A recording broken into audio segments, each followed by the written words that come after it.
Esto lo subo. Buenos días, buenas tardes, buenas noches, según la hora que estén viendo esta transmisión. Vamos a continuar con nuestro estudio del Bhagavad Gita. Tenemos el acompañamiento en esta ocasión de Badrasena Das, un practicante, pues prácticamente ya, válgase la redundancia, ¿verdad? Practicante de prácticamente casi ya para los 50 años, en unos años más, estará cumpliendo los 50 años, o me equivoco. No, ¿verdad? Sí, No, son. No, no me equivoco.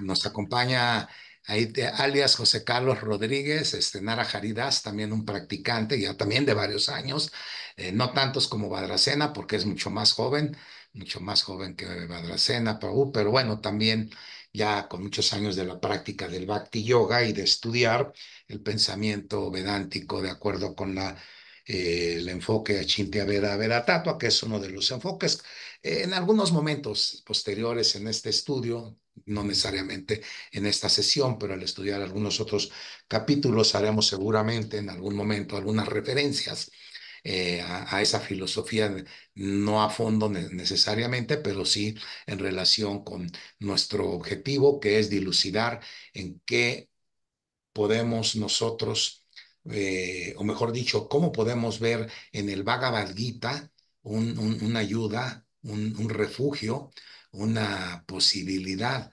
de, de que esas enseñanzas que fueron vertidas desde hace pues ya muchos años, podríamos decir desde la antigüedad, por lo menos en la historia de la humanidad, sean en este siglo XXI tan lleno de cosas nuevas, tecnologías novedosas y avances materiales de gran importancia, cómo ese conocimiento, el contenido en esas enseñanzas puede ayudarnos a alcanzar los objetivos de la vida, particularmente, pues ser felices o de acuerdo y también de acuerdo con los Vedas, lograr en última instancia el estado más elevado de existencia, es decir, un estado de conciencia plena, de dicha plena y de manera ininterrumpida, lo que se conoce como el estado Satchit Ananda, es decir, de existencia plena con conciencia plena también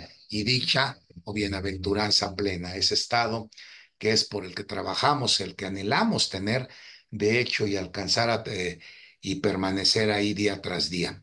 Vamos a comentar un poco en esta sesión, digo un poco porque yo soy de las personas que creen quizá de manera errónea, no estoy muy seguro, pero hasta donde he podido, digamos, darme la oportunidad de estudiar el Bhagavad Gita, que siempre es una fuente inagotable de conocimiento, de enseñanzas profundas, a pesar de ser una obra pequeña en cierto sentido en extensión, es su profundidad, pues a veces me parece como algo que no tiene un punto final.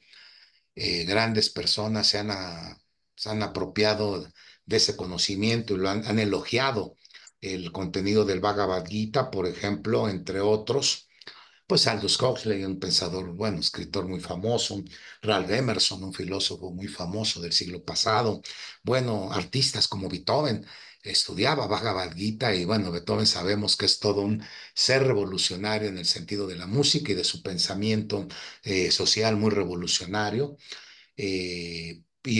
Hablando de revolucionarios, en el caso mexicano, pues también se dice que Francisco I. Madero, el líder que dio inicio al movimiento revolucionario de 1910 en México, fue una persona que estudiaba asiduamente el Bhagavad Gita y se inspiraba en él para entender la existencia humana y todas esas enseñanzas, entre otras, seguramente, fueron las que cristalizaron en los ideales que lo llevaron a buscar algo mejor para todos. Bien, en el capítulo 1 del Bhagavad Gita, este se conoce como Arjuna Vishada Yoga o el yoga de la aflicción de Arjuna. Obviamente una pregunta básica que nos haríamos, ¿qué tiene que ver un estado de aflicción o el yoga? Pues particularmente si hemos tenido alguna experiencia con el yoga, por ejemplo, a través de prácticas normalmente son de cierta preparación para hacer ejercicios físicos, posturas asanas o posiciones de yoga, posturas de yoga, ajá, las cuales van acompañadas en ocasiones con ejercicios respiratorios, pranayama, como le llamamos. Y esos ejercicios de respiración con el objetivo de aquietar la mente y poderla poner en un estado de concentración, en un estado de meditativo, contemplativo en última instancia, de nuestro interior, de lo que nos rodea, de la vida y de los diferentes aspectos a los cuales ésta atiende. Pero ¿qué tiene que ver entonces la aflicción con yoga y o de qué estamos hablando? ¿Por qué es el yoga de la aflicción de Arjuna? Cuando leemos el contenido del Bhagavad Gita, bueno, el primer capítulo, hay varias cosas que señalar, pero primero, en relación con el yoga, pues no vemos que nos hable de ninguna posturas o que nos hable o que nos hable pues, de ejercicios respiratorios o de técnicas de meditación o concentración como las entendemos o como tenemos idea cuando hemos practicado un poco, y menos aún para las personas que no saben o que nunca han practicado yoga y por de repente llegan, por ejemplo, a leer el primer capítulo del Bhagavad Gita, pues no encuentran ningún sentido aparente en ese primer discurso o difícilmente lo encuentran. Tengo el caso de un amigo, bueno, conocido, no un amigo, un conocido, que en aquel tiempo pues estábamos cultivando una relación de trabajo muy amplia, muy profunda, y se me ocurrió en un momento dado regalarle un ejemplar del Bhagavad Gita, que era pues, un montón de hojas, un libro muy amplio, muy grande. Quizá quienes han estudiado el Bhagavad Gita, probablemente, entre otras ediciones, probablemente hayan leído algunos de ustedes el Bhagavad Gita tal como es de hace Bhaktivedanta Swami Prabhupada, que es pues, un Bhagavad Gita con muchos comentarios y trae ahí, en cada capítulo viene haciendo, a veces en cada verso y a veces en cada dos, tres versos, una serie de explicaciones muy amplias y profundas. Yo fue el primer Bhagavad Gita en el cual empecé a estudiar y creo que me costaba trabajo empezar a leerlo. Yo empecé a estudiarlo gracias o a meterme en el fondo del asunto gracias a los estudiantes del autor aquí en México, a los discípulos estudiantes de Avoy-Sharan Bhaktivedanta Swami Prabhupada. Fue cuando empecé a tener mis primeras ideas de qué era el Bhagavad Gita en el fondo. Y mi amigo, y esto lo relaciono porque mi amigo una vez, después de que se le regalé el ejemplar, semanas después que me lo volví a encontrar platicando con él, dije, bueno, ¿y cómo ves? ¿Qué te parece? Se pues mira, si leí el primer capítulo y no le entiendo nada. Ya lo dejé ahí porque no sé ni de qué trata. Desafortunadamente, creo que la obra de A.C. Bhaktivedanta Swami Prabhupada es muy rica, muy profunda. Digo, con el paso del tiempo, quienes lo hemos estudiado, esa versión del Bhagavad Gita, por ejemplo, podemos quizá valorarla como de manera muy particular por la misma profundidad que tiene.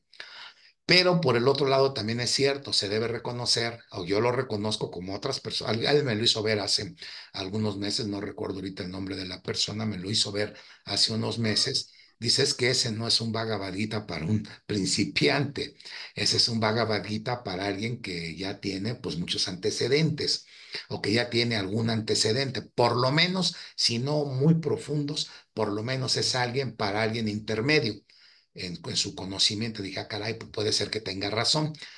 Acuciado por por ese planteamiento y como me permití, me recordé pues que yo tenía por ahí un pendiente que era hacer o completar y revisar y acomodar una traducción del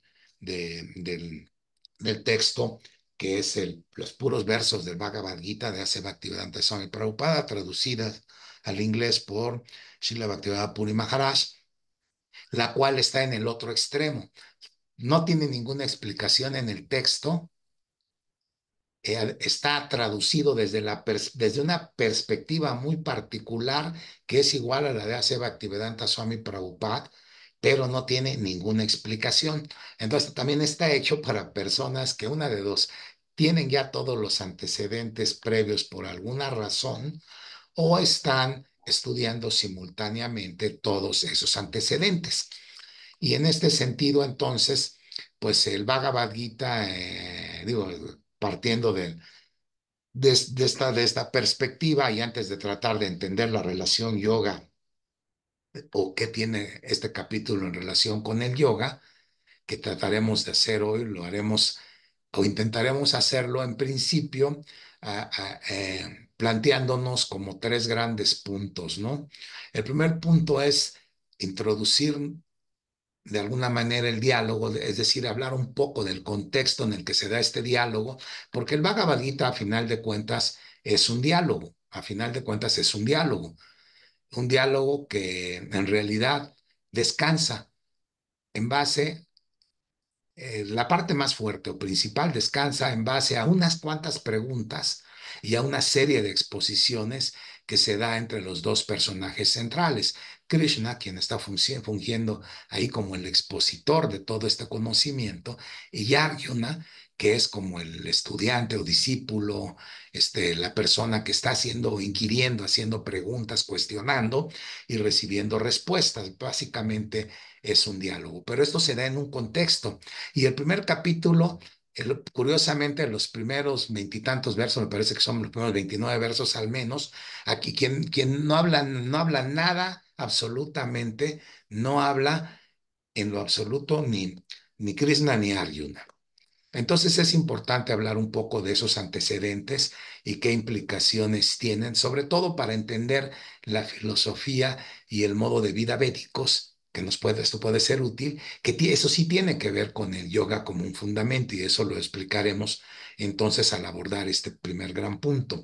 El segundo gran punto importante sería, bueno, y es donde empieza la participación de Arjuna, cuando se nos plantea, cuál es la posición que él adopta ante lo que está ocurriendo, cómo él reacciona a lo que está ocurriendo y eso nos da lugar entonces para profundizar y entender varios de los aspectos clave de la enseñanza de esta Bhagavad Gita o de este Bhagavad Gita, este libro, esta obra fabulosa, en función de incluso de qué podemos aprender a la luz de nuestras vidas actuales que, pues obvio, están a siglos, no a años luz necesariamente, pero sí a siglos y se habla como de 50 siglos más o menos de distancia, es decir, 5.000 años por lo menos de distancia entre el momento en que se presenta ese diálogo y la vida cotidiana en la cual, el momento actual en el cual estamos grabando incluso o platicando sobre estos tópicos. Entonces, esto nos llevará de alguna manera a entender algunos puntos importantes de las reflexiones que se hace Arjuna, que plantea Arjuna en esa situación o en esa condición, y eso nos permitirá entonces poder entender grosso modo de qué estamos hablando o por qué es Arjuna Vishada Yoga, el yoga de la aflicción de Arjuna. ¿Qué hay de yoga en eso? Pues yo normalmente el yoga me acuerdo que se trata de hacer asanas y algunas contorsiones o algunas posturas muy difíciles que requieren muchos años de entrenamiento incluso para dominar. Pero ¿qué tiene que ver todo esto? Pues vamos. Primero decíamos el contexto. ¿En qué contexto ocurre este diálogo? Este diálogo está rodeado, en primer lugar, de un conflicto previo que hay entre los Arjuna y sus hermanos, que se les conoce como Pándava, los Pandavas, incluso en varias partes de la Bhagavad Gita, cuando vamos leyendo, vamos viendo que se refiere a Krishna, se refiere a Arjuna como Pándava o hijo de Pandu o hijo o de Prita. ¿Quién es Prita? Bueno, Rita es la mamá obviamente es la mamá de Arjuna, ¿no? Pero dentro de este contexto histórico es muy importante porque también el Bhagavad Gita empieza con los primeros 27 o 29 versos más o menos, son de un diálogo, pero no entre Krishna y Arjuna, que es el diálogo central, sino es un diálogo en el cual se da entre dos personajes, Dhritarashtra, quien es el tío de Arjuna, por cierto, e hijo de uno de los Kurus, llamados de los Kurus, que están enfrentando a los hermanos Pandavas. Es decir, es un enfrentamiento que hay entre primos realmente, Arjuna y sus hermanos por un lado, y por el otro lado está Duryodhana, que es su primo, y el ejército que va liderado por su primo. Y decíamos, en este primer diálogo se da entre Dhritarashtra, que es el padre de Duryodhana y tío de Arjuna, y su secretario, Sanjaya, cuando, bueno, Dhritarashtra se dice que es ciego, Dhritarashtra es ciego de nacimiento, y lo que pasa es que él está en el poder debido a que su hermano Pandu fallece, bueno, se retira, primero se retira de la vida activa y le deja el gobierno, el asunto de los asuntos de gobierno a Dhritarashtra, y le correspondía entonces el reino, le corresponde a los Pándavas por ser los hijos de Pandu, el rey, el hermano de Dhritarashtra, pero como eran menores, queda, menores de edad, queda en el gobierno de Dhritarashtra, el tío de ellos, y él se siente en algún momento tentado a no, a no, a no, eh, a no, este, a no regresarles el reino, pero sobre todo porque él quiere que su hijo Duryodhana, a quien aprecia y quiere, pues es su hijo, lo quiere, ahora sí que válgase la expresión, lo quiere como a su hijo.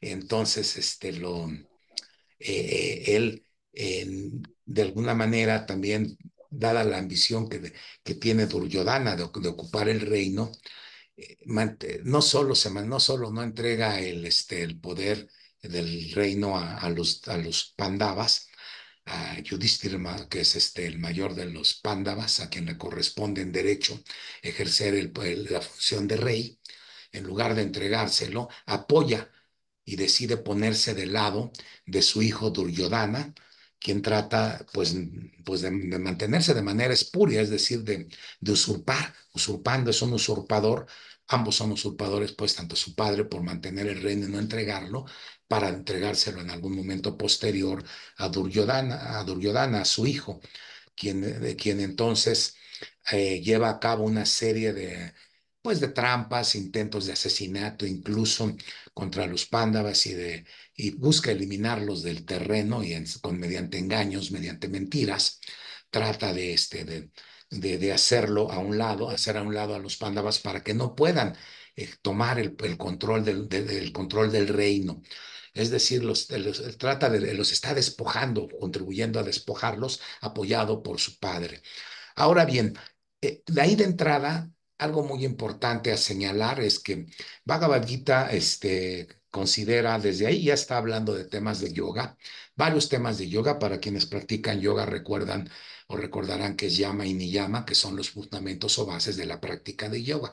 Yama y niyama son cosas que no se deben hacer y cosas que sí se pueden hacer o se deben hacer, tanto para el beneficio individual en lo interno como para estar bien con los demás, con el contexto, con el entorno. Es decir, no hay que olvidar algo importante, que el yoga es uno de los darshans o filosofías, o yo diría enfoques de la realidad que surgen del propio conocimiento védico, el de los Vedas, es decir, de lo que llamamos los Vedas.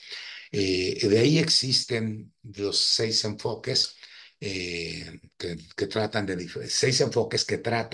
de abordar la visión del conocimiento general que proporcionan los Vedas, y que basados en ellos construyen explicaciones desde diferentes ángulos de la realidad. Por el momento no me centra, hablaremos en otro momento de otros, conforme vaya siendo necesario, de esos otros darsans que van a estar presentes, particularmente varios de ellos, dos o tres de ellos van a estar presentes de manera muy, muy, muy, muy reiterada, muy, muy, muy seguido a lo largo de todo lo que es el Bhagavad Gita. Al estudiarlos, pues forzosamente implica relaciones con esos darsans, y el yoga es uno de esos darshans, y, repito, está basado en fundamentos como el no dañar a los demás, ahimsa, el no dañar a los demás, decir siempre la verdad, por ejemplo. Son dos aspectos muy importantes y los traigo a colación porque estoy hablando del carácter de Duryodhana. Duryodhana significa también difícil de vencer o de conquistar. Viene de Duryo, es difícil, Duryodhana, algo que es difícil. Dana, vencer o conquistar. Entonces, Duryodhana, que es un nombre en sánscrito, viene explicando al final del día como un personaje que está, algunos le dan una connotación muy importante porque en este personaje y en su padre, podemos empezar a ver, por ejemplo, características de toda nuestra, de todo, de lo que son parte de nuestras configuraciones, por ejemplo, mentales, de cómo pensamos, cómo actuamos en la vida, por ejemplo, cómo somos conducidos o cómo conducimos nuestros actos, por ejemplo. Algunos dicen que incluso el mismo Dhritarashtra representa o no representa a la persona de alguna manera, en forma simbólica, a la persona que no ve, que está como ciega, ¿no? Que no ve la realidad, que está confundida por ella, por esa realidad.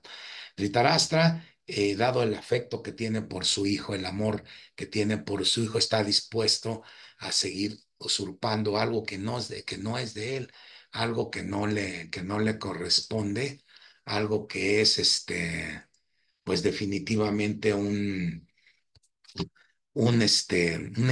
algo que está adquiriendo de manera, acumulando de manera indebida, que también es otro de los principios que se plantea en las reglas básicas para que debe seguir un yogi, que es asteya, no robar, no tomar lo que es de otros de manera más general, y tanto Dhritarashtra como Duryodhana lo están haciendo. De alguna forma están tomando lo que no es de ellos, y en ese sentido, entonces, el conflicto en el que se encuentran inmersos los Pándavas y los Kurus escala hasta el punto de llegar a la guerra de manera inevitable. Antes de la guerra, Krishna, quien decíamos en este texto, el Bhagavad Gita ocupa el papel central como expositor del pensamiento védico, de la filosofía védica, y del yoga y de todas las enseñanzas que se desprenden de los Vedas, que esos enfoques en realidad podríamos y deberíamos verlos como complementarios. Desafortunadamente, a veces cuando nos queremos practicar yoga o algo así, no tenemos a veces toda la posibilidad ni el tiempo a veces de abordar ese estudio tan detallado. Y entonces, entonces en este conflicto, repito, en el cual Arjuna está inmerso como también personaje central y tiene que enfrentarse a a sus primos, en medio del conflicto, Krishna, quien había por petición de los Pándavas, había tratado de interceder para evitar el conflicto y que se les reconociera, por lo menos se les dotara de una porción del reino para que lo pudieran habitar. Fue negado incluso y Krishna se vio en la encrucijada de qué lado participar. Entonces, cuando cuando Arjuna se le dio a escoger si participaba, uno de los dos, la participación de Krishna podía ser de dos formas. En una, estando de un lado sin participar, como mero testigo de los hechos de un bando, del lado de un bando, y estar en el otro, como en forma sus ejércitos se pudieran disponer en el otro lado. Entonces, Arjuna escogió que Krishna lo acompañara y no sus armas, y Duryodhana, al contrario, estar o quiso tomar, digamos, la parte de los ejércitos de Arjuna, es decir, todo el poder bélico de Arjuna. Y esto es muy interesante porque entonces nos va planteando diversas características de personajes. Podríamos decir que por un lado se enfrenta un bando en el cual tenemos pues unos personajes que están orientados por la mentira, por el tomar lo que no es de otros, por el dañar a otros, incluso atentando contra la vida de otros. Y entonces, por el otro lado, pues tenemos el lado en el cual se busca la rectitud, lo que debe hacerse, lo correcto. Arjuna y sus hermanos son reconocidos como personas que siguen los planteamientos sociales, los planteamientos religiosos, de acuerdo con la cultura védica, son personas que se orientan a esa, digamos, al cumplimiento de esas actividades. Ahora bien, una vez que empieza, digamos, el Bhagavad Gita, se empieza a, a desenvolver en este primer capítulo, en estos primeros versos. Empieza, repito, empieza a desenvolverse a partir de una pregunta básica que hace Dhritarashtra. Él se dice ciego y le pregunta a su secretario, que qué hicieron sus hijos y y sus sobrinos, los pándavas, al encontrarse en el campo de batalla, Kurukshetra, Dharmashetra, Kurukshetra. Kurukshetra es el lugar donde se dice tuvo lugar esa guerra. Todavía existe por ahí mejor dicho, no todavía existe, hay un monumento ahí en ese lugar en India, en el lugar de donde se efectuó, se entiende esa batalla épica. Y en conmemoración hay ahí un monumento que precisamente tiene a Arjuna y a Krishna. Ahí los tiene como, digamos, como recuerdo de lo que ahí ocurrió, como esa guerra o batalla de Kurukshetra. Entonces le pregunta decíamos, Dhritarashtra, que es ciego, repito una vez más, le pregunta a su secretario, quien obviamente está a su servicio y forma parte pues de la corte real, le pregunta que qué es qué hicieron después de haberse encontrado ahí, ¿no? Y empieza la narrativa, empieza a describir primero lo que hace Duryodhana, por ejemplo, que ahí muestra a un Duryodhana despótico, como decimos, de muy echado para adelante, de carácter muy inflado, como se dice, de un ego una autoestima muy elevada, un ego muy grande, que incluso se refiere de manera, digo despótica porque se refiere de manera incluso altanera a sus propios maestros y a sus acompañantes. Lo primero que hace es exhibir que tiene de su lado los mejores dirigentes e incluso al maestro que les enseñó el arte bélico, el Danurveda, que es el arte y enseñanza, conocimiento de la milicia y de todo lo que tiene que ver con las actividades de un militar, incluso de los gobernantes, que son normalmente en aquellos tiempos, pues vienen del plano militar, no del plano civil, como actualmente en nuestras democracias modernas, sino que en aquel tiempo, pues son digamos, la clase gobernante está caracterizada por líderes militares.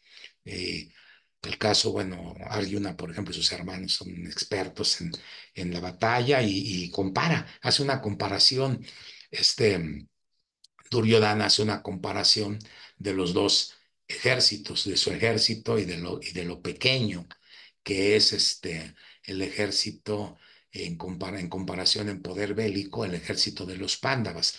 Hay dos explicaciones. Por un lado, unos explican que sentía temor al ver a los pándavas, otros dicen que más bien lo que estaba haciendo era presumir de alguna manera, como decíamos, su carácter de ego muy inflado, estaba como presumiendo lo que tenía y que se sentía de alguna manera amparado y sabía que estaba a su servicio. Incluso decía, ellos están dispuestos a dar, todos los que están aquí están dispuestos a dar su vida por mí. Él lo plantea en esos términos porque él piensa o se siente pues protegido por esa enorme fuerza militar que va a enfrentar. Al otro lado está Arjuna y está Krishna, quien no va a tomar en principio no va a tomar un papel activo en la batalla, se dice, sino va a tomar un papel meramente pasivo, y para hacerlo de esa manera él aceptó ser el conductor del carro de batalla, el carro de combate que trae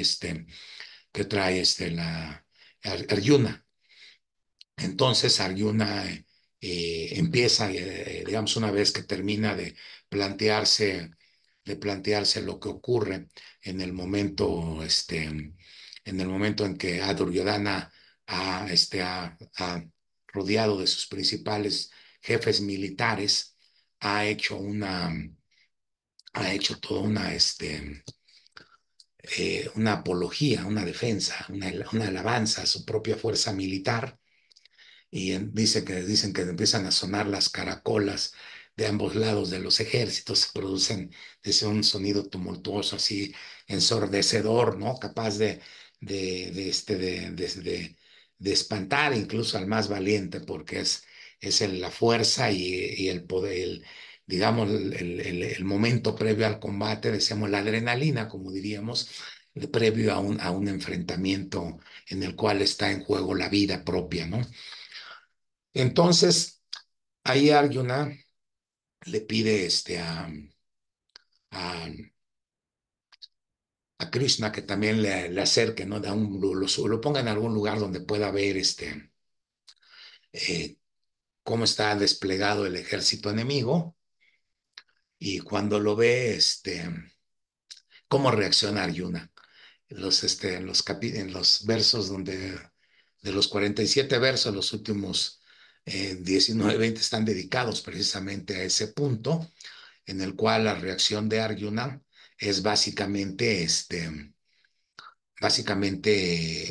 de un rechazo a enfrentarse a sus enemigos, empezando porque son sus primos. De hecho, él ve a sus parientes y él dice, bueno, ¿cómo es posible que yo tenga que enfrentarme a ellos? Empieza a alegar en términos de no querer pelear, empieza a establecer una serie de argumentos basándose en lo que es el Dharma.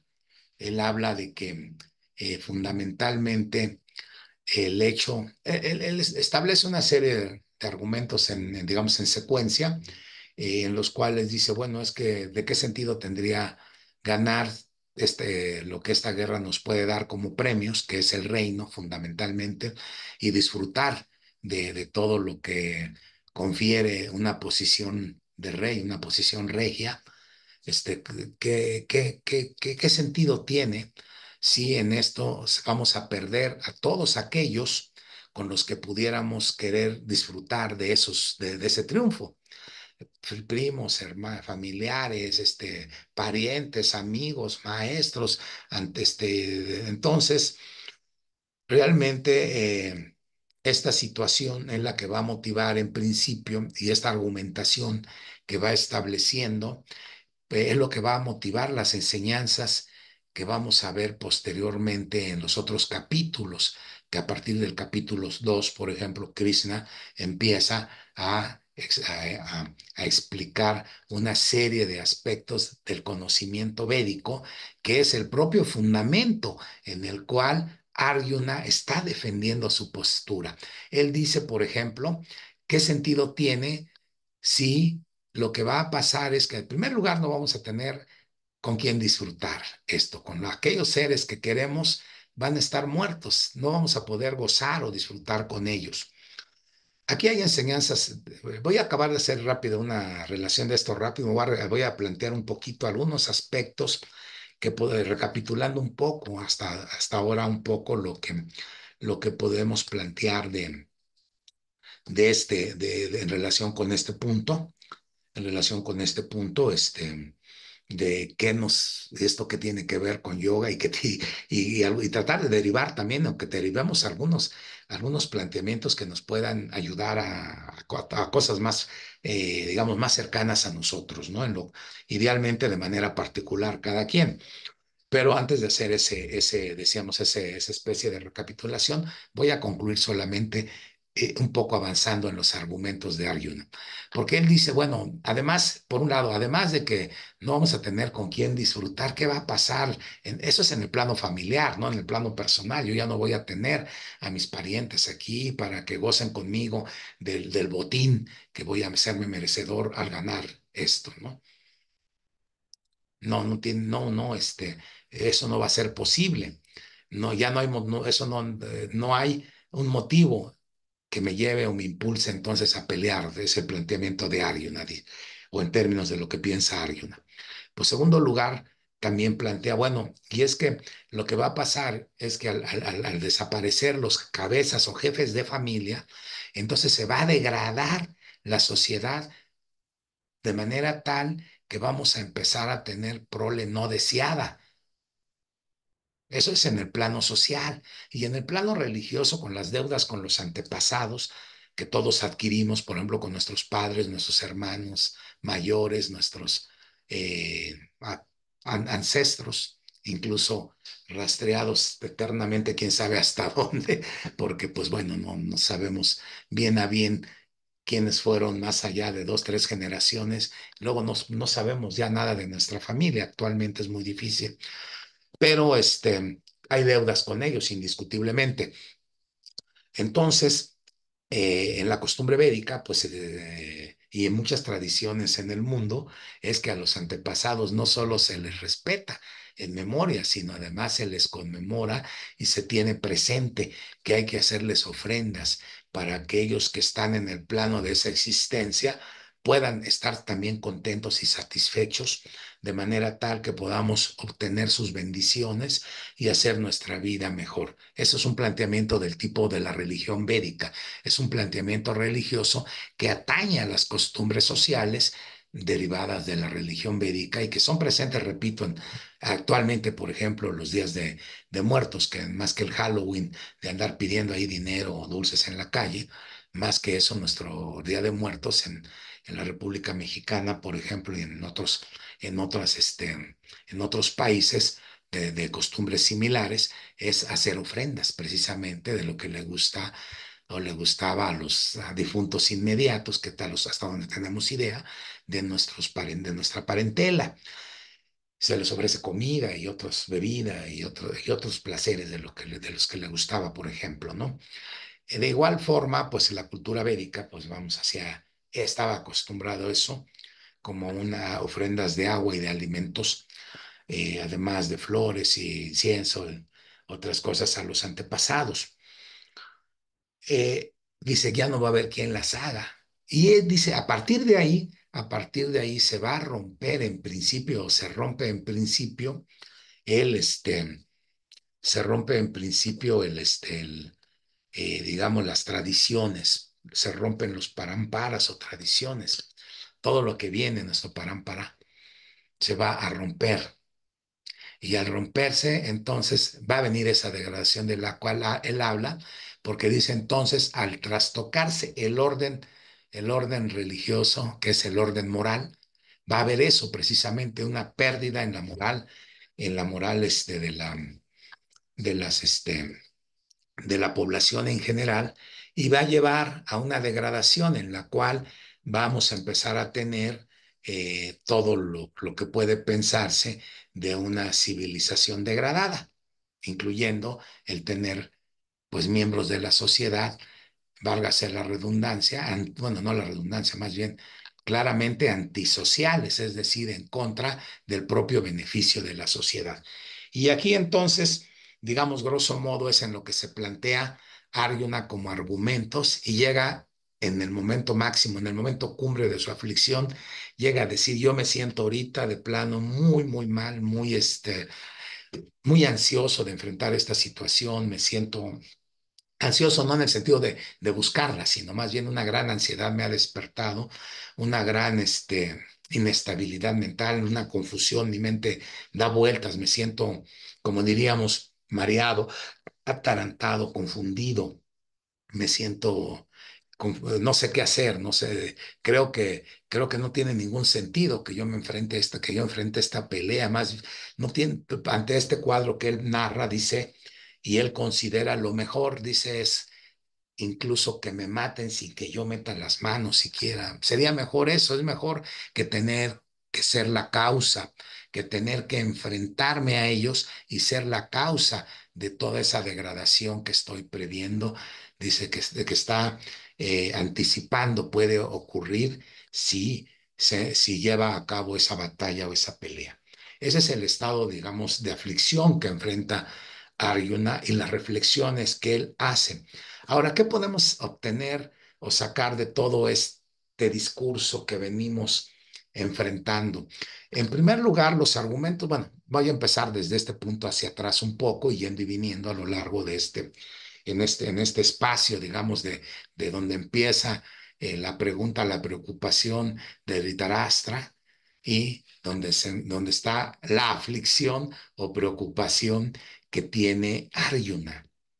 Ambos están preocupados, ambos están afligidos. Entonces, los dos extremos del capítulo, en términos muy coloquiales, diríamos, hacen un excelente sándwich de conocimiento, es decir, una comida deliciosa de conocimiento del cual podemos empezar a derivar algunos aprendizajes de manera, pues yo no sé si, yo no sé si infinita, porque la verdad quizá pecaría de inexactitud al menos, porque no entiendo qué es el infinito. Yo no he vivido de manera, mi conciencia no me da para pensar que soy infinito, aunque puedo aceptarlo teóricamente, como lo hacen las Upanisadas védicas, por ejemplo, o la parte de las Upanisadas en los Vedas, que plantean pues que somos infinitos en existencia, ¿no? En esta existencia, el Atman es eterno, como también más adelante veremos con más detalles algunas explicaciones, pero en principio, muy en principio, pues lo que sí me queda claro es que diferentes lecturas nos pueden ayudar, quiero decir, lecturas reiteradas, nos van dando una comprensión muy rica, muy amplia, lo que hace que parezca inagotable la sabiduría que está contenida en esta narrativa, la forma en que se presenta, eso repito, es algo, un estilo épico, una batalla entre héroes. Arjuna es un héroe por un lado, un héroe es una persona que sabemos es exaltada, es una persona con carácter y rasgos deseables, incluso en una sociedad. Y por el otro lado vemos el otro carácter, por eso digo las aflicciones, los dos están afligidos, pero uno es un héroe por un lado y el otro es un villano. Dhritarashtra está fungiendo, al igual que su hijo Duryodhana, como villanos.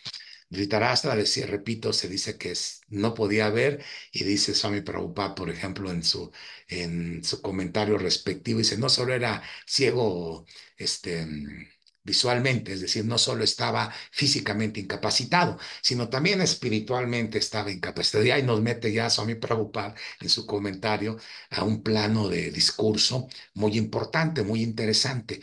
Nos mete a un plano de discurso sobre el Bhagavad Gita del nivel de contenido es apto o está hecho como todo el conocimiento védico para tratar de los diferentes asuntos que tienen que ver con la vida humana, pero en diferentes niveles. El plano físico, que es pues lo externo, tal cual, lo que nos rodea, lo que podemos percibir, lo que está al alcance de nuestros sentidos, lo que podríamos decir la realidad empírica.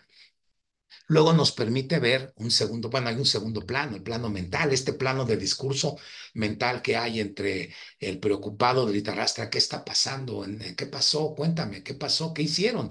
Él está temeroso de qué pase con su hijo porque lo quiere, a Duryodhana, obviamente. Lo quiere tanto que incluso ha roto todo principio religioso, todo principio de yoga, todo principio de vida humana socialmente aceptable al permitir los abusos que ha hecho Duryodhana y acompañado por seguidores de él en contra de los Pándavas, atentando contra la vida, contra la castidad de la esposa de la esposa de los Pándavas, y además recurriendo a argucias, a cuentos, a mentiras, escamoteándoles la entrega del reino mediante mentiras, mediante trampas, incluso trampas, de manera tal que representa Dhritarashtra como cómplice en no ver, representa realmente todo lo contrario, aunque es ya en el plano mental su preocupación está impedido tanto física, dice ahí la narración, como mental y espiritualmente a ver los valores más elevados como lo propugnan los Vedas, ¿no? El pensamiento védico, la cultura védica, pues busca el bienestar, la felicidad, la dicha de la persona, del ser en todos los planos, en el plano físico, en el plano mental y en el plano espiritual. Y no solo para como lo hace el concepto religioso tradicional, del cual estamos muy acostumbrados, por ejemplo, de que no importa lo que pase aquí, al final del día el premio será en el cielo cuando te mueres y aquí podrás sufrir, pero allá podrás estar mejor. No, las enseñanzas védicas lo que pretenden es que la persona, la familia y la propia sociedad sean felices aquí y ahora. Es decir, aquí mismo puedan alcanzar la realización de la felicidad, alcanzar los objetivos finales, que son pues felicidad permanente, con conciencia plena y absoluta, llena de dicha y de nuestra propia existencia, es decir, una existencia ecuánime perfectamente. Y eso es yoga también, ecuanimidad es yoga en la realidad. Entonces aquí estamos viendo la antítesis de alguien yógico, la antítesis de un yogi, que es un comportamiento que no sigue llama ni llama, está transgrediendo todos los principios, la propia, entre los niyama está también el Ishvara Pranidhan, dedicarse al Señor Supremo, dedicar todo a Ishvara, el controlador. Está también con el estudio del Swadhyaya, el estudio de la propia naturaleza, el autoconocimiento, el saber quién soy yo, qué soy yo realmente, por qué enfrento esta realidad, me gusta o no me gusta, qué significa, por qué tengo disgusto, por qué siento disgusto, por qué busco algo distinto también en última instancia. Y muy importante, cómo logro eso distinto en todo caso, o cómo logro ubicarme en ese nivel de existencia, de dicha, conciencia plenas. ¿Cómo? ¿Cómo le hago? ¿Cómo logro ese estado Sachidananda? ¿Cómo le hago? Aquí. El más allá, pues también es importante, por supuesto que también es más importante en el más allá si aceptamos o empezamos por aceptar la existencia de eternidad del alma, que por ejemplo en el Atma Upanishad, cuando estudiamos el Atma Upanishad, lo que vamos a encontrar es que se nos habla del alma en tres niveles: el alma en el plano físico, el cuerpo, y obvio en relación con todo lo que le rodea, incluyendo la mente, incluso diría la filosofía Samkhya, que Samkhya es otro de los darshans védicos o otro de los enfoques para entender la realidad que se desprende también de los Vedas. Entonces son dos darshans distintos, pero que nos lleva yoga y Samkhya, pero que van realmente, por eso sí se van de la mano, nos ofrecen un conjunto. De hecho, el de los seis darshans van en pares, válgase la redundancia, en pares de dos, y por lo tanto hay tres pares, ¿no? Tres pares de dos enfoques. Samkhya y yoga van de la mano porque nos explican la realidad interna y cómo alcanzarla, y nos explican también cuál es la relación que hay entre esto y el contexto externo.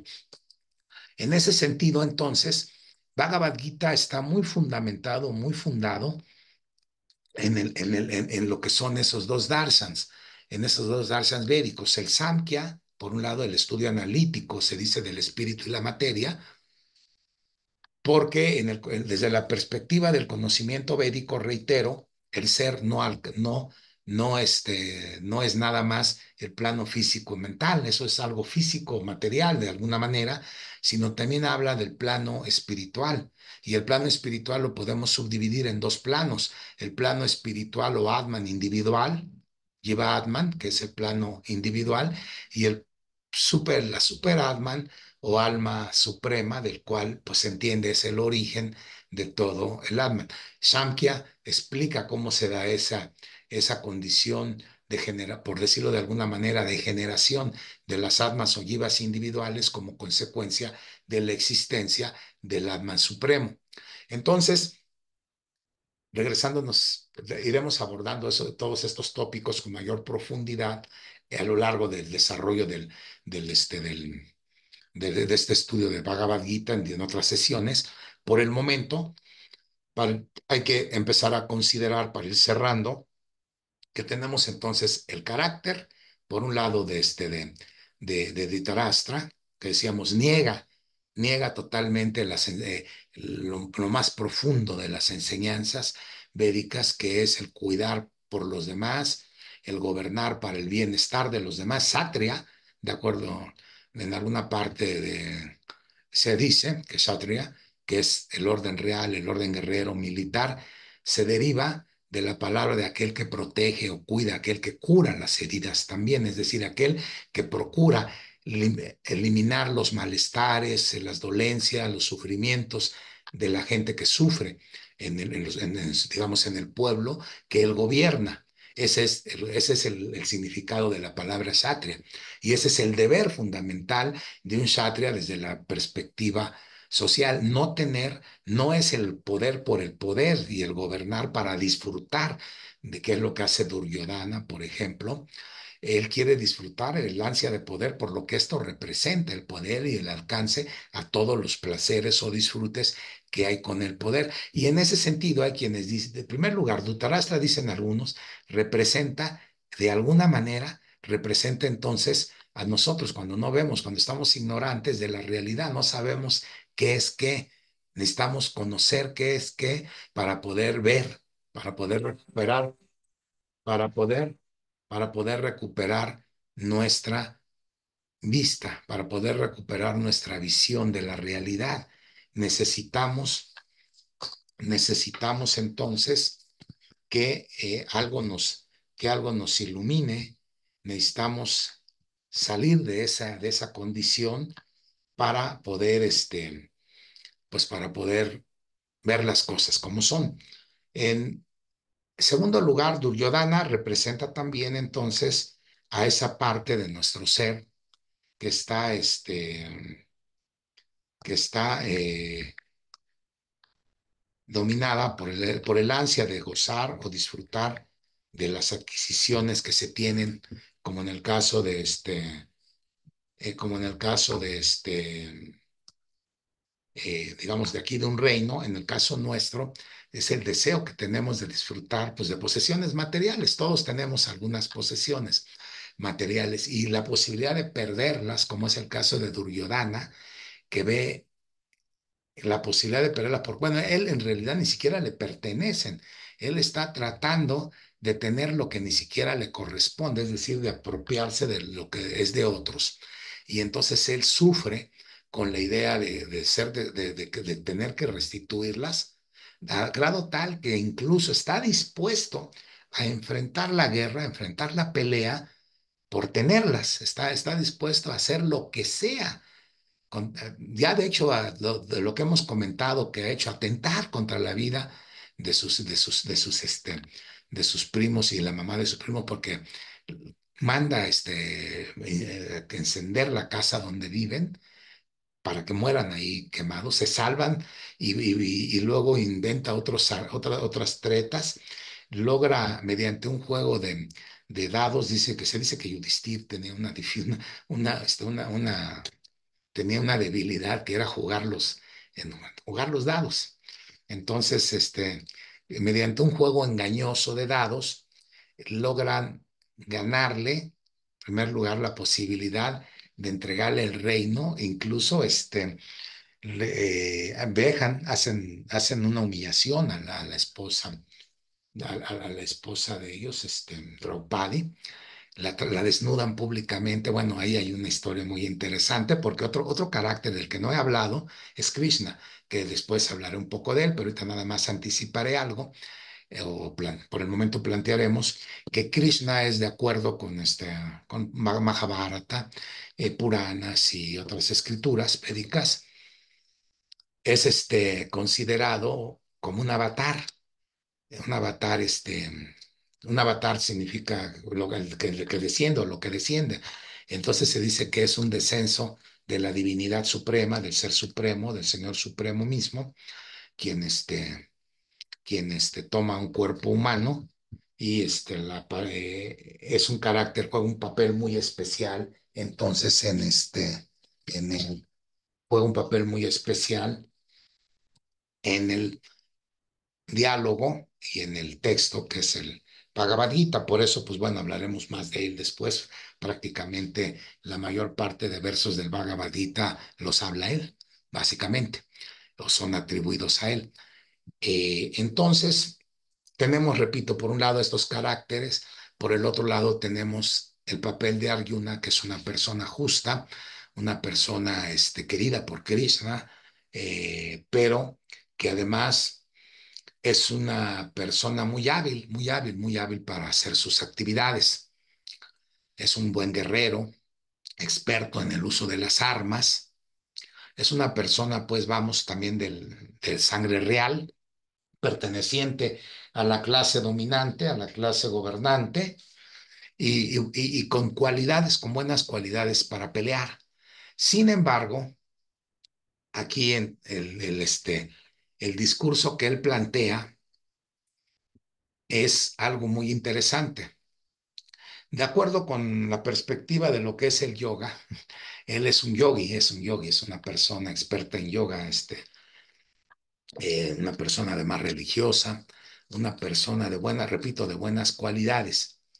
Sin embargo, aquí surge algo y esta una enseñanza, es que incluso a pesar de que nosotros podamos estar practicando algún camino de perfeccionamiento yógico, por cualquier, algún camino, hay varios que nos pueden conducir, y siendo uno de una persona con esas cualidades, no obstante, él, Arjuna, llega a estar en un estado de confusión. Él argumenta mediante el Dharma, y curiosamente el lugar donde se lleva el lugar, perdón, el lugar donde ocurre la batalla, Dharma Kshetra, dice Dharma Kshetra es la tierra del Dharma, el lugar donde se practica el Dharma. ¿Y qué es Dharma? Se ha traducido, esto es muy importante recordarlo, yo muchas veces lo he tratado de entenderlo, porque es un significado mucho más profundo. Una traducción que se le ha dado muy, mm, pues bueno, no sé cómo decir, una de las traducciones o acepciones que se le ha dado es, por ejemplo, el de religiosidad, ¿no? Religión. En realidad, Dharma es mucho más que eso. Por ejemplo, nada más una idea genérica, para tener una idea general, por ejemplo, el Vaisheshika. Vaisheshika es otro enfoque védico, otro de los 6 enfoques védicos, el cual, el cual trata, pues, en realidad de las esencias o de la naturaleza. Es como el equivalente a lo que sería el estudio de la física y la cosmología, en términos, bueno, en términos más prácticos, la física, lo que es la física moderna, es decir, estudia la naturaleza o característica de lo que hay, digamos, en el manifestado, bajo qué categorías hay, así como de lo no manifestado. También en términos prácticos, más bien se centra en lo manifestado, en lo que vemos, y recurre a diferentes categorías para explicarlo, a diferentes conceptos. Es como un enfoque, digamos, diríamos, como tal cual, como la física moderna, que estudia pues cómo está constituida la materia en términos de sus acciones y diferenciaciones, cómo podemos entenderla. Entonces, de acuerdo con algo muy interesante es la definición que hacen del Dharma en el Sutra 112 de los Vaisheshika Sutras, en el cual se plantea, dice, define el Dharma, dice, como aquello de lo cual resulta el logro de la exaltación y del bien supremo, o el cumplimiento, pues, de la exaltación, aquello mediante lo cual se alcanza o se logra, se cumple el bien supremo.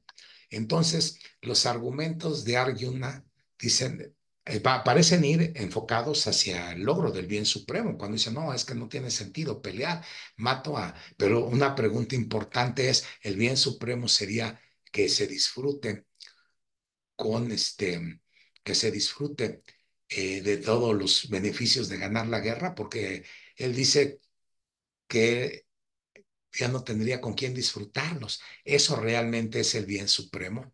Y eso nos lleva a pensar en términos, digamos, de nuestra vida cotidiana, pensando un poco en el Arjuna. Si bien tenemos el Dhritarashtra y el Duryodhana por un lado, ¿verdad? Por el otro lado, pues también podemos tener un Arjuna, una persona que busca de sí mismo ser mejor persona en todos los sentidos, actuar bien, estar bien con los demás, vivir bien, vivir bien, repito, también en todos los sentidos, en todos los planos, tanto en el físico como en el mental, como en el espiritual, en fin. Entonces, Eso es el bien. No está, él está como, a ver, nosotros nos enfrentamos día a día con un conflicto, con una serie de conflictos que van desde los conflictos en el trabajo, los conflictos que tenemos que estar enfrentando constantemente a lo largo de todo nuestro día, desde que salimos, a veces desde dentro de casa y hasta el regreso a casa, están vivos. Los conflictos, quiero decir, en la familia, los conflictos en el contexto social, incluso en el que vivimos, en el cual a veces se nos pasan un poco de lado porque nada más si vivimos las consecuencias y no necesariamente nos damos el tiempo o a veces no tenemos realmente el tiempo para estar viendo y tenemos que delegar esas funciones en alguien para que esté viendo esos asuntos que competen al bien, al bien a secas, no voy a decir por el momento diríamos, ¿no? Al bien a secas. Pero por el otro lado tenemos entonces que todo eso que hacemos lo hacemos, repito, y una pregunta importante, lo que nunca, una pregunta importante que deberíamos de hacernos y que pocas veces quizá nos hacemos es si eso realmente estaría contribuyendo al bien supremo. Dharma es todo eso. Dharma no solo es la religión es un medio por el cual podríamos quizá lograr eso definitivamente. Y ahí sí podríamos decir, todas las religiones tratan de ser caminos hacia ese bien supremo de alguna manera y por lo tanto podrían brindarnos quizá alguna posibilidad de ese bien supremo. Pero ¿es lo mismo religión entonces que Dharma? Pues no exactamente, porque el bien supremo se podría alcanzar, por ejemplo, como plantea el mismo Arjuna en cierta forma cuando habla de cumplir con nuestros antepasados, pero cumpliríamos con nuestros antepasados meramente con las ofrendas, es decir, con rituales. Ese sería el verdadero método para alcanzar el bien supremo. Y entonces, de aquí de entrada, pues el Bhagavad Gita lo que nos está planteando es que existe algo que podemos llamar bien supremo o algo que es el bien, no solo el bien general o el bien o lograr algo bueno, sino es algo que al decir supremo se entiende que es el mayor bien de todos los posibles. Entonces, esto nos remitiría a una pregunta importante. ¿Cuál es el bien supremo en última instancia? ¿Qué es el bien supremo? Mantener a mi familia sana y salva. ¿Se justifica entonces que haga cualquier cosa por ellos? El caso de Duryodhana, estar dispuesto a matar a sus propios primos, el robarles, el despojarlos, el Dhritarashtra, el buscar el bien para su hijo, lo máximo, aunque sea a costa de hacer actos indebidos, contrarios al Dharma en el sentido religioso, en el sentido moral, que eso llevará al bien supremo. El problema del Dharma, entonces, aquí se plantea como un problema, digamos, humano, de entrada, sí, meramente humano, pero que tiene que ver, cuando decimos esta definición, me parece interesante esta definición de los Vaisheshika Sutras, me parece muy interesante, en principio, porque nos abre, nos abre digamos, nos plantea como una interrogante básica, forzosa, pues cuál es el bien supremo, ¿no? O sea, los argumentos de Arjuna son de tipo religioso, de tipo social, habla de la ruptura en la sociedad, o sea, son preocupaciones sociales, está bien, son buenos, es bueno, eso es muy bueno. Ojalá y todos estuviéramos preocupados por una mejor sociedad. Habla del tema familiar, personal inclusive. Ojalá todos podamos estar bien y todas las familias bien. Qué bueno, eso es algo muy bueno. Lo hable en un jefe de familia. Alguien es en principio un jefe de familia. Es excelente su planteamiento. Parece en principio excelente. La parte religiosa, los antepasados, oye, es importantísimo, pues les debemos a ellos lo que somos. No tendríamos este cuerpo si no fuera por nuestros padres y ni por nuestros abuelos, porque además nuestros padres tuvieron su cuerpo gracias a nuestros abuelos, y así nos podemos ir hasta el origen inicial. ¿Quién es? Bueno, la ciencia, todavía ciencia cierta, algunos dicen que pueden venir de derivaciones probables de familias cercanas a los simios, por un lado, puede ser. Por el otro lado, la religión nos dice que venimos de Dios, la religión védica nos dice que venimos de Brahma, el primer ser creado, y entonces, pues hasta ahí rastrearíamos el origen de los cuerpos en última instancia, o como lo hacen o como lo hace el Sankhya Yoga, en última instancia, pues de la naturaleza, Prakriti, y de la unión con el Purusha, que hay dos niveles de Purusha, el Purusha individual, aunque algunos dicen que no hay tal división, estaría el Purusha supremo, origen de todos los Purushas, y entonces de alguna manera, pues nuestras obligaciones y deberes abarcarían hasta allá, lo cual es pues muy bueno. A final del día todo eso parece muy, muy, muy, muy bien. Parece muy, muy, muy bien el planteamiento de las preocupaciones de Arjuna.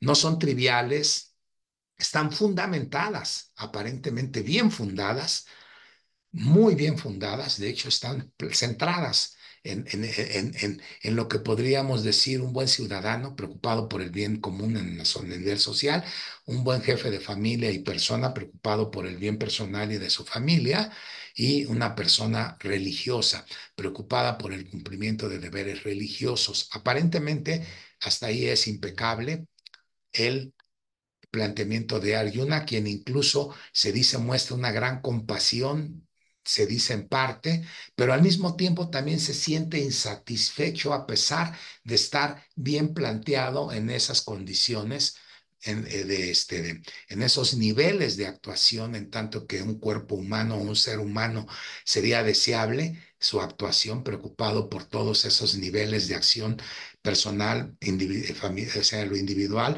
familiar, colectivo, social, todo eso parece muy bien, es muy bueno, son muy buenas sus preocupaciones. Su argumento parece ser impecable. Cualquiera diría, oye, está bien, pues no hay que dañar a nadie. Ahimsa, no, ¿para qué ejercer violencia? ¿Qué necesidad hay de pelear, hombre? Hagan la paz, dense un abrazo, dense unos abrazos, y ya váyanse a su casa cada quien. No, el planteamiento es ahí muy interesante, repito, y por eso, aunque hay otras acepciones de Dharma, Dharma también significa lo que sostiene, de Dri, lo que sostiene, Dharma es aquello que sostiene y puede ser lo que sostiene a la sociedad, lo que sostiene a la familia, ¿no? Lo que sostiene al mundo. Y es lo que está argumentando Arjuna, no romper con esos sostenes sociales, con ese soporte, no romper con el orden establecido. Podríamos decir que su pensamiento es como un tanto conservador, ya, ¿verdad? Piensa cómo conservar el status quo sin modificación. Pero entonces, por qué hay yoga en esto? Sería otra pregunta. Y bueno, por el momento, ¿cuál es el bien supremo? Sería el planteamiento de cuál es el bien supremo en términos, si lo vemos en términos de lo que plantean, digamos, los Vedas, el bien supremo sería alcanzar, en principio, el estado que se conoce como moksha, es decir, quedar liberado o libre de todas las preocupaciones y de todos los sufrimientos materiales. Ese sería el bien supremo, en cierta forma. Por el otro lado, entonces, pero ¿cuándo alcanzar ese? ¿O cómo alcanzar ese, eso? ¿Es un estado o es un estado final al cual llego y ahí me quedo? ¿Y cuándo se puede lograr eso?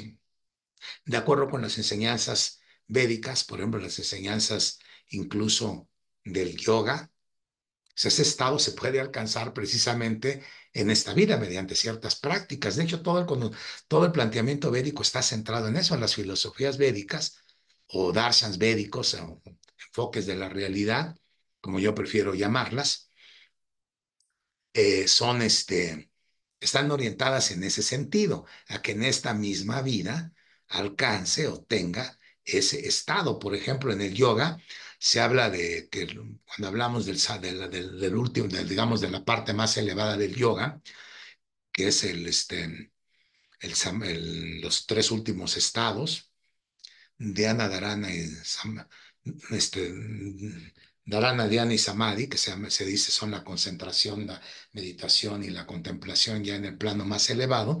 Todavía la contemplación Samadhi se divide en varias etapas. Por ejemplo, de acuerdo con los Yoga Sutras de Patanjali, se divide por lo menos en Samadhi y Asampragyata Samadhi, es decir, el Samadhi al cual se logra estar en ese estado mediante una práctica que, claro, es un entrenamiento continuado, el cual va haciendo que ya el yogi meditador pueda en un momento dado alcanzarlo. O a Sampragyata, que éste llega sin que se logre. Y aunque hay quienes discuten, por ejemplo, las diferencias, la diferente forma en que presenta el Samadhi, por ejemplo, Jiva Goswami en su libro, en una de sus, en el Bhakti Sandarbha, aunque claro, hay que reconocer que ese Sandarbha o ese texto está especializado en Bhakti Yoga, que es una de las formas de practicar yoga. El Bhakti es una forma de yoga. Y entonces, el Jiva Goswami plantea, pues, bueno, plantea un poco distinto esa parte de Asampragyata Samadhi. Lo que pasa es que en digo, la diferencia es clara porque en el caso de Patanjali, en su Yoga Sutra Patanjali, solamente plantea que se alcanza el estado y no lo discute, él no se pone a discutir cómo es ese estado. Y Jiva Goswami adelanta en el tema a profundidad cómo es ese estado cuando el ser puede verse a sí mismo. O sea, ya es conocerse a sí mismo, cuando el ser se puede ver a sí mismo, que incluso Rupa Goswami, por ejemplo, en el Bhakti-rasamrita Sindhu, y Bhaktivedanta Swami Prabhupada hizo un comentario conocido como el Néctar de la Devoción, también orientado a Bhakti Yogis, también plantea ahí cómo se cultiva esas fases, pero dentro del Bhakti Yoga. Patanjali es más general, habla simplemente porque en los términos de lo que es el yoga que encontramos en la filosofía védica es que todo es yoga al final del día. No solo cada capítulo del Bhakti Yoga lleva un nombre distinto de un tipo de yoga. Aquí estamos hablando del yoga de la aflicción de Arjuna. Ese yoga de la, o sea, pero nada más antes de hablar un poquito más sobre este punto, quisiera decir que bueno, Arjuna decíamos es un gran yogi, a final de cuentas y no solo el Bhagavad Gita tiene yoga en cada capítulo, sino siendo muy profundos y estudiando y escudriñando, podríamos encontrar con un poquito de curiosidad y leer, y obviamente podríamos encontrar tips de cómo practicar yoga realmente todo el tiempo. A veces se nos olvida, estamos como Arjuna, ¿no? Que es un gran yogi experto estudiado en la cultura védica, hacía que los vaishyas o comerciantes, digamos bueno, tres grandes estratos sociales, el estrato social e intelectual, la parte eso de la sociedad dedicadas a los pensadores, los sacerdotes, los profesores, en fin, los militares, los gobernantes, el otro estrato de comerciantes, de productores de bienes y servicios para la sociedad, todos ellos eran entrenados en principios védicos y vivían con su maestro y eran entrenados en el estudio de diferentes conocimientos para poder ejercer y llevar a cabo de la mejor manera posible sus actividades, aunque no necesariamente era siempre hereditario el que venía de una familia, por ejemplo, de comerciantes o fuera dedicado exclusivamente al comercio, por ejemplo, o a la actividad productora, como actualmente pasa, ¿no? Que realmente ya no tiene sentido, no vivimos en el Varna Ashram y ni tiene sentido, vivimos un sistema mucho más evolucionado que la democracia con sus problemas que tiene de imperfección, pero que da lugar a que podamos crecer. Perdón un segundito, gracias. Pero que puede, que cualquier persona puede acabar o puede cambiar de ocupación habiendo nacido en el seno de una familia, y ese es el proceso educativo, y algo similar, nomás con diferencias, porque ahora sí pues vivimos en un sistema muy distinto también al sistema védico. y el sistema, que es el famoso Varna Ashram, que se refiere al sistema de castas y que se distorsionó, y ves, también eso en parte pues también contribuye o ha contribuido a, a que al degradarse pues vivamos condiciones probablemente de vida que no son, que no han sido siempre las mejores. Y esto ha tenido que ver pues siempre con el predominio o personas que buscan el predominio, como los Duryodhana, ¿no? Que buscan controlar y para tener el poder y disfrutarlo a costa de los demás, empezando por sus primos, los Pandavas, siendo sus primos, es decir, siendo de la misma familia, les importaban un cacahuate o menos que un cacahuate, y entonces, bueno, pero entonces esos tres estratos sociales son formados en el pensamiento védico. Y Arjuna es formado en el pensamiento védico. Y el pensamiento védico lo que nos plantea, a final de cuentas, es que ese estado Sachidananda, ese estado de dicha, ese estado de Sampragyata Samadhi, ese estado del Samadhi, como lo plantea Jiva Goswami, que se extiende, va, bueno, el Bhakti Sandarbha trata sobre todos esos tópicos y tiene varias partes de exposición y hace una exposición muy académica para ese tiempo, es decir, muy fundamentada, muy basada y mostrando en qué partes de las escrituras védicas son las que plantean o enseñan eso. Eh, entonces, Arjuna seguramente fue preparado y capacitado para eso es un hecho, que estuvo capacitado, fue capacitado para para tener una visión integral de lo que es el bien y por lo tanto entender qué es el bien supremo. Entonces, las preocupaciones parciales que presenta Arjuna son válidas, sí son válidas, pero adolecen de un problema. ¿Cuál es ese problema? El problema de que adolecen es que están centradas en primer lugar en el ser individual como disfrutador de todo, pero y de la familia, él piensa en cómo disfrutar a su familia, no cómo él sirve a su familia. Él está dispuesto a hacer lo que sea por su familia aparentemente, sin embargo, en un cierto momento, ante la impotencia de no poder resolver el dilema de si enfrentarse y quedar, y al matarlos quedarse sin la posibilidad de disfrutar la familia, él prefiere morirse que quedarse sin disfrutar la familia. ¿Es eso el bien supremo? Eso es muy importante para nosotros, particularmente que fungimos, si somos jefes de familia, es muy importante todas estas comprensiones o avanzar en estas comprensiones. Y aquí nos lleva entonces a otro aspecto importante. Si analizamos los Yoga Sutras de Patanjali, vemos, bueno, si los leemos al menos, con que los leamos basta en el último capítulo, cuando habla ya, es como una especie de corolario muy interesante. Uno de los aspectos muy importantes que habla es del conocimiento, cómo a través del conocimiento, el yogi logra el conocimiento a través del yoga y cómo se logra yoga a través del conocimiento. Es decir, yoga entendida como con varias acepciones y con todas las acepciones que tiene que sería el perfeccionamiento del yoga, entre otros, la más básica, la más importante, la unión con el ser supremo, la unión con el absoluto, es decir, la unión con ese bien supremo que podríamos concebir como la vida en el estado final o logro del máximo bien posible. Y esto es importante porque más que religión nos mete al tema de la espiritualidad, es decir, es independiente en cierto sentido o mejor dicho, goza de cierta autonomía de lo que es la religiosidad o la religión.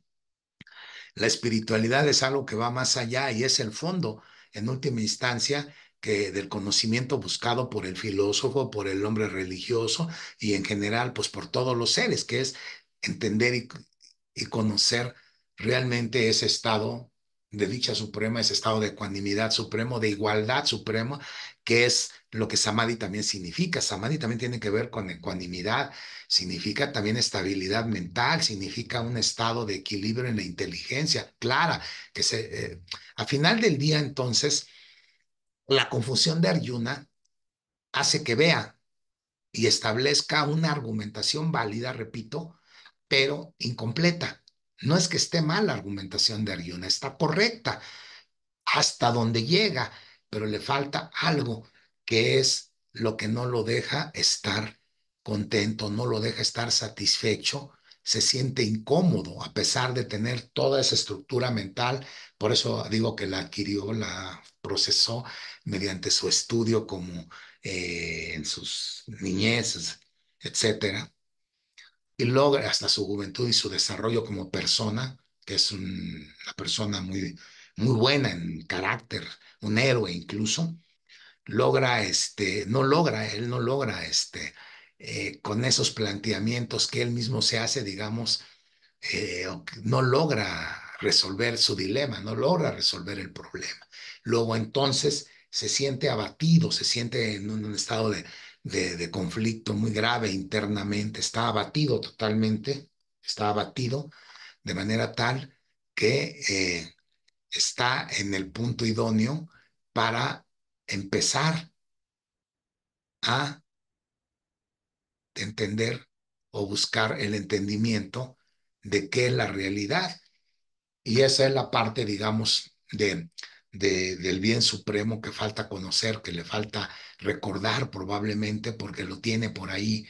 Y a todos nosotros también nos pasa que estamos de repente confundidos y no sabemos qué hacer, incluso hasta decisiones que aparentemente son triviales, luego no sabemos si está bien que procedamos de esa manera o si está mal, si va a ser bien para nosotros o va a ser bien para los demás o no vamos a hacerle bien a nadie. De hecho, un principio básico se dice en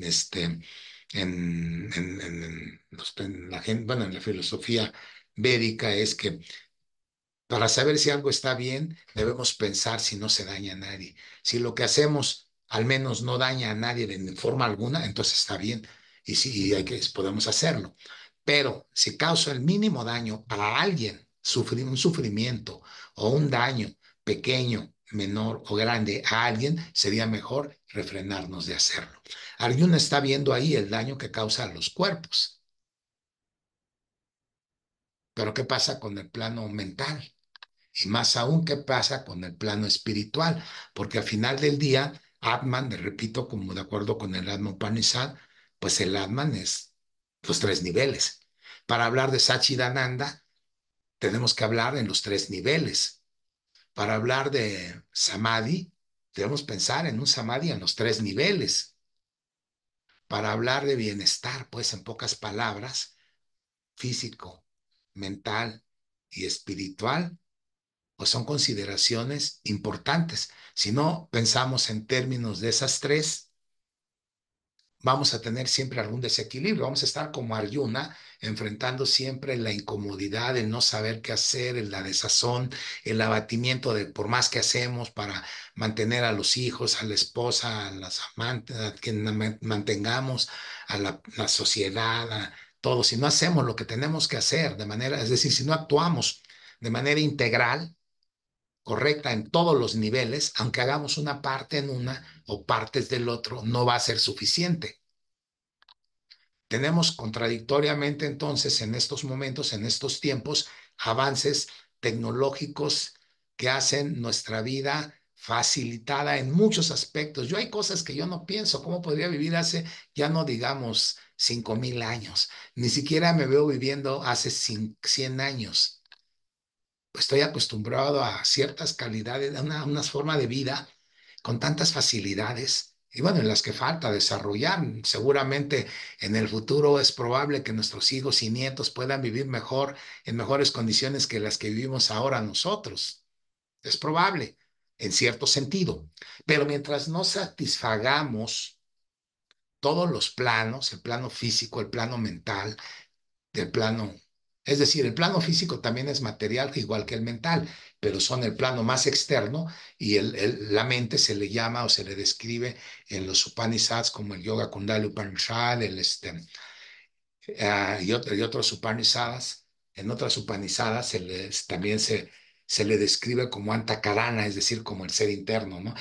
También está obviamente, de ahí toma definitivamente en la filosofía Samkhya, de ahí toma la visión de la mente como un sentido que va a estar en el origen de todo, que antes que incluso los sentidos que se van a relacionar con los con todos los mahabutas, es decir, con los grandes elementos y formas de la materia presentes, que Vaisheshika describe como una agregación de átomos. Ya ellos tienen una teoría atómica muy interesante, que realmente sí es atómica, ¿no? Como la teoría del átomo moderno, que primero era átomo y nos enseñaron en algún momento, yo me acuerdo en la secundaria al menos, que decía atome es sin corte, ¿no? Por eso es átomo, algo que no se puede dividir. Y en ese tiempo ya nos enseñaban, bueno, que no se puede dividir, pero que está formado por partes como en aquel tiempo decían los neutrones, los electrones en el núcleo que estaban los protones, bueno, protones y neutrones que están en el núcleo con carga positiva, ¿no? Y ahora resulta que no, que además de eso tenemos otros componentes subatómicos y lo han seguido partiendo hasta llegar a decir que tenemos una parte que se conoce de la materia, un treinta y tantos por ciento, que es lo que vemos, y algunos dicen que por lo menos un tercio, dicen que no, que es más, que son dos tercios, por lo menos, o más, de la materia que no podemos ni siquiera ver, lo que se llama materia negra. Y por lo tanto también el nivel de energía, porque materia y energía pues encontramos, de acuerdo con la física cuántica, que son lo mismo, son expresiones de lo mismo, ¿no? De hecho, hay una relación matemática entre ellos que descubre Einstein, ¿no? Y por lo tanto, entonces, eh, entender esta integralidad, vivir esta integralidad, ir más allá entonces de esa visión que podemos tener de la materia, es decir, ver aquello que no vemos, ¿cómo lo podemos entender? Entonces, es parte de este conocimiento. Pero más importante que eso es, bueno, ¿y yo qué tengo que ver en relación con todo eso? ¿Qué tengo que ver en relación con todo esto? Arjuna en un momento dado dice, bueno, ¿yo qué tengo que ver en esto? No, yo tengo que ver en esta guerra, yo no quiero pelear, yo para qué me peleo con mis primos y mis profesores y mis maestros y mis excuates, muchos ya ni les hablo, ¿no? Ya vivo bien sin ellos, ya para qué me peleo con ellos, estoy a todo dar así. No, hay algo, repito, de fondo y es dilucidar cuál es el bien supremo y qué es nuestra relación y qué es nuestra posición y cómo lograr ese bien supremo si existe, si existe, cuál es, si sabemos cuál es, cómo nos ubicamos y en relación con él o cómo nos relacionamos en ese nivel de bien supremo. Al final del día, al final del día, ese planteamiento védico nos hace percibir o entender que el planteamiento de Arjuna, repito, está limitado y que hay que ir a algo más allá que meramente trabajar por el bien de la familia, que meramente trabajar por el bien colectivo, el bien de la sociedad y el bien personal en esos términos, sino hay que pensar en el bien supremo mío, de la familia y del colectivo, no solo de la sociedad en el sentido territorial de nación, sino en el sentido de humanidad y más allá de la humanidad, en la medida de lo posible de la creación en última instancia. ¿Cómo pensar en ese bien? Porque ese bien supremo es para mí el bien supremo, es el bien supremo de todos en todo caso, porque es el bien supremo. Si fuera mi mejor bien, pues no es el bien supremo, es mi mejor bien y se acabó. Ahora, ¿cómo lograrlo? ¿Cómo, cómo hacerlo? Pues tendremos que seguir viendo en los siguientes capítulos del Bhagavad Gita y seguir, digamos, ir tratando de profundizar en esas comprensiones, ¿no? En esa comprensión sobre todo, no solo de lo que significa el bien supremo, sino cómo estar en este plano, en este planteamiento, cómo estar en el bien supremo, es decir, cómo practicar mi yoga, cómo practicar la meditación, cómo hacer mis actividades, cómo orientar mi preocupación por la familia, mi preocupación por mi país, por la colonia, por la cuadra, por el mundo, por el planeta, por el universo, cómo plantearlos o cómo actuar en términos de ese bien supremo. Por el momento, no sé, tengan comentarios, dudas, podemos prepararnos para terminar. Bueno, ok, pues pues por el momento dejamos hasta aquí. Agradecemos la atención y vamos a continuar estudiando Bhagavad Gita. Trataremos de entonces de avanzar en ese sentido, ¿no? De ver cómo podemos tener ese estado o cómo caminar hacia ese bien supremo. ¿Qué nos propone Bhagavad Gita? Por lo menos, ¿qué beneficio podemos tener en esa búsqueda, en ese camino? Quiero decir, probablemente al estar pensando en algo muy, muy, muy lejos de nuestra percepción inmediata, de nuestra percepción convencional, esto no es algo que sea tan sencillo, simple o inmediato, pero lo importante es cómo caminar hacia allá. ¿Qué quiero decir con esto? Que probablemente estemos siempre lejos. Siempre quiero decir en el espacio de tiempo de estudio, estemos lejos de esa realidad probablemente o de ese bien supremo, pero también estemos avisorando los mecanismos o caminos de lograr ese estado de acercamiento que en algunos casos pues puede implicar el adoptar quizá en algún momento alguna práctica simple, sencilla o complicada. Eso depende, ¿no? Depende de, como todo, ¿no? Las medicinas, pues no una misma medicina para todos los enfermos, pues es imposible. No existe, no la conocemos todavía. Y bueno, y ni modo que un enfermo también, tampoco es correcto que quizás se tome todas las medicinas, quizás termine todo enrolado ahí con problemas mayores de salud que el mal que busca combatir. Entonces, si debemos empezar por identificar un mal básico, que es pues nuestra falta de visión de la realidad, de una mejor comprensión de la realidad, de manera tal que podamos ajustarnos o unirnos. Yoga también es un significado de yoga, estar en una mejor coordinación con toda esa realidad. Bien, veremos entonces los capítulos posteriores. Empezaremos por el siguiente capítulo, que también es un yoga. Es es otro yoga con el cual tendremos que abordar. Este yoga, entonces, resumiendo, el yoga para Arjuna consiste en que la aflicción es el grado de confusión, el reconocimiento de que nos enfrentamos a algo que no podemos dilucidar de manera simple y que nos causa un conflicto, es primero aceptar que estamos en esa posición. Ese es el inicio, o en esa condición. Ese es el inicio del yoga. Es como decir, bueno, antes para curarse hay que reconocerse primero que está uno mal de algo.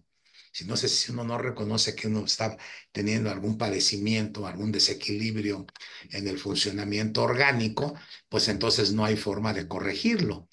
Y el siguiente capítulo es el Sankhya Yoga, que se ha traducido como el yoga de la distinción entre el alma y el cuerpo.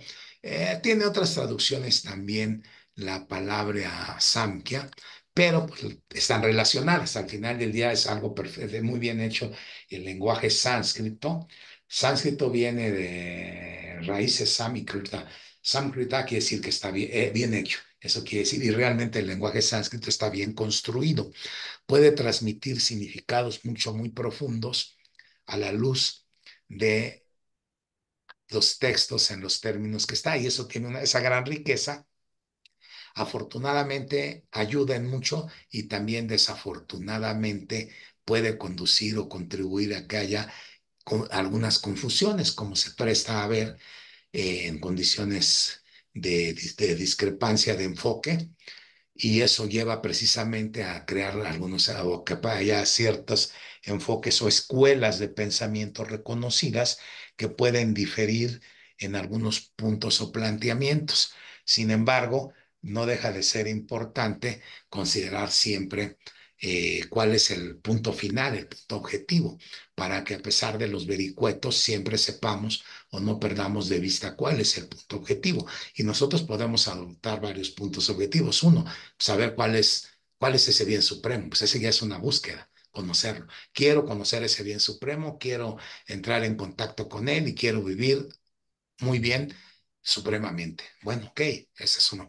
Otro objetivo podría ser pues algo parecido, que es yo no quiero sufrir, yo quiero estar bien todo el tiempo. ¿Cómo le hago? Es un planteamiento válido. Quiero estar de un buen ánimo, quiero entender qué pasa quiero saber qué pasa para poder saber cómo actuar, qué hacer. Bueno, pues entonces, en la próxima sesión veremos Samkhya Yoga, hablaremos sobre Samkhya Yoga, la distinción entre el cuerpo y el alma, es decir, dos niveles de atma externo y lo que llamamos alma como ser interno o espíritu, entender esas diferencias y es ahí donde empieza otro aspecto muy importante, eh, porque la pura aflicción, repito, nos puede llevar a reflexión. Me quedé nada más en un punto, nos puede llevar a cuestionarnos, pero esa cuestión también nos puede llevar a la introspección. Por ejemplo, Arjuna no lo hace aquí se queda en un punto de mera, en este capítulo, pues ya de abandono, ¿no? Hace una revisión, pero no se pone a valorar después si su evaluación del asunto es correcta o no. ¿Por qué? Pues porque está en medio de un conflicto, está en una guerra. No le va a dar tiempo de ponerse a pensar, oye, y estará bien que no pelee porque entonces mi primo fulano lo voy a matar y ya no va a poder venir a comer conmigo a disfrutar esas fiestas de alimento tan sabrosas que hay o no va a poder, no vamos a poder cantar juntos o tocar juntos instrumentos musicales y cantar, no estará mal o estará bien que lo haga. No, está en una guerra, no se da tiempo de pararse a reflexionar, bueno, ¿y quién tiene la razón en última instancia y qué debo hacer, qué rumbo debo seguir? Bien, en fin, entonces pues bueno, vamos a partir del Bhagavad Gita tal como se presenta, a partir del siguiente capítulo, que como hay que empezar a verlo, el capítulo 2, al leerlo veremos que empieza el diálogo real entre la serie de cuestionamientos entre y Arjuna, preguntas que va haciendo en su momento Arjuna ante las respuestas de Krishna y se va hilando todo un discurso muy interesante que, como decíamos, es el discurso básico del yoga, ¿no? Es el discurso básico del yoga. Es una joya entre las Upanishads en el sentido de que presenta un resumen de toda esa filosofía upanisádica. Por lo tanto, pues bueno, ayuda mucho a estar recordando esas otras partes, a estar absorto por momentos o a tener mejores capacidades para meditar, es decir, hacer yoga, meditación. Parte de yoga y meditación se usan como sinónimos aunque también existen diferentes esquemas para hacer yoga, pero de eso podremos ir platicando en otros momentos. Bien, muy buenas tardes a todos, que estén muy bien, excelente, que tengan excelente día y una mejor vida en todos los niveles. Namaste. Namaste. Gracias. Concluyo la sesión.